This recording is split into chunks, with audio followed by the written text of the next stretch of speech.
Режется как масло, а вкус просто потрясающий. Весь секрет моего рецепта в двухэтапном добавлении специй и приготовлении в аэрогриле.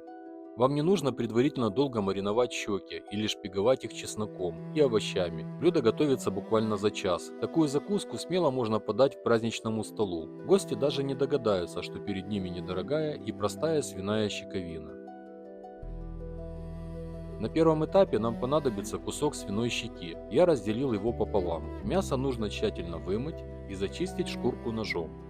Затем приготовим маринад. Смешайте томатную пасту, сухую аджику и чайную ложку соли с горкой. Если аджики нет, можно взять приправу для сала, но с аджикой будет вкуснее. Хорошо обмажьте этой смесью мясо. Она отлично промаринует продукт и придаст особый аромат именно в процессе запекания. Заверните щеки в фольгу и слегка проткните ее сверху, чтобы выходил пар.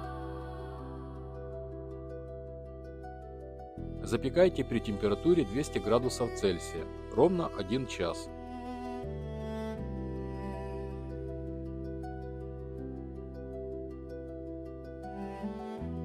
Ближе к концу запекания подготовим вторую часть специй. Измельчите 16 граммов чеснока, добавьте половину чайной ложки соли и чайную ложку черного молотого перца. Тщательно перетрите смесь пестиком.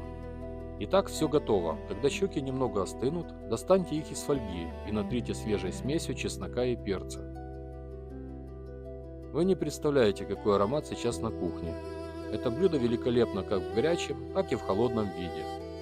Вот и все. Если рецепт вам понравился, ставьте лайк. А тем, кто на канале впервые, советую подписаться и нажать на колокольчик, чтобы не пропустить новые вкусные видео.